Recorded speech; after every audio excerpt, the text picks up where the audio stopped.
Hello, and it's good afternoon now.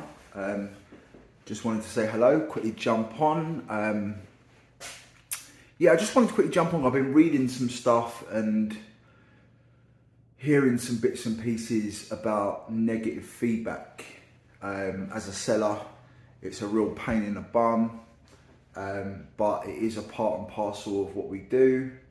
And I just wanted to jump on and discuss how to handle it, because it can get a little bit frustrating.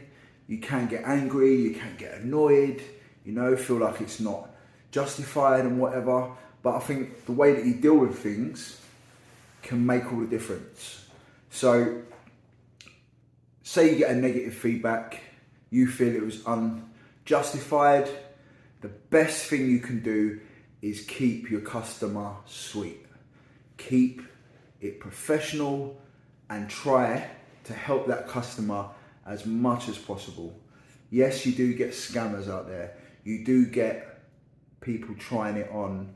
You do get people that will buy something that is being sold as faulty for spares and repair, and they leave you a negative feedback because of the fact it's not working when you've clearly stated that it doesn't work. That's just one instance. It does happen. But the best thing you can do is keep your cool, be professional, and keep all your communication in eBay as well. Don't message them via their mobile number if it's attached to their order. Try and keep everything in eBay, because that is your record. eBay will look at that, and if you are professional, it goes a long way. Now, not to say that every feedback will get removed, but speak to eBay, because in my experience, they've been pretty good. I know that a lot of people will disagree, but for me, they have been pretty good. And I find that if you talk it through with eBay, if there is any grounds for removal, they will remove it if they can.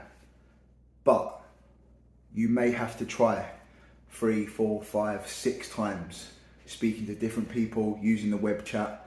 I've had instances when a feedback should definitely have been removed, or at least the comments that they left should have been removed. And it took me about 5 or 6 times to speak to eBay to get the right person at the right time, to take a look at it and resolve it for me. And also as well, if you feel like you're not getting anywhere with the representative that you're speaking to, you can ask. It is in your right to ask to speak to their manager or the next person up.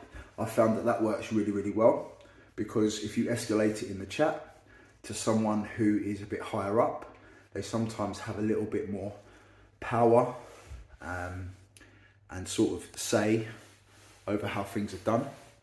But the worst thing you can do is lose your temper with eBay and lose your temper with the customer in question. All right, so try and remember that. And also, you can get a little bit of a knock of confidence as well.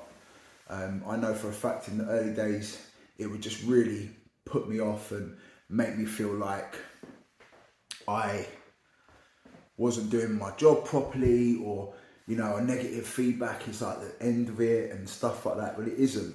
You will continue to get sales if your seller performance is of a good standing. A negative feedback isn't the be all and end all if you can't get it removed. So just keep the lines of communication open. Be kind, be understanding, and try and resolve it. There are other things you can do as well, which most people do know, but just in case you don't, you can use your revision requests. Now, you only get 5, I believe, per every 1,000 feedback you get. So you don't want to be using them all the time, but they are there for you to use if you can come to an arrangement with your customer that they would change the feedback. Also, new feature which I find quite interesting is you can reply to the feedback left now. So I've done this, and you get your point across. I've got no sort of analytics to say that it worked, but you can state under that feedback how you dealt with that feedback, how you dealt with that customer. So for example, give you an example, a customer left you a negative feedback because an item arrived broken or whatever, and you can leave a comment underneath that to explain to any other customers that see your feedback or your shop how you dealt with that situation. So for example, you can put in there that you refunded the buyer straight away, you tried to make it right, etc., and explain your side of the story. So yeah, keep cool, keep calm, and keep pushing forward, because negative feedback isn't the be all and end all, and there are a lot of things you can do to resolve it. Speak to you later. Bye.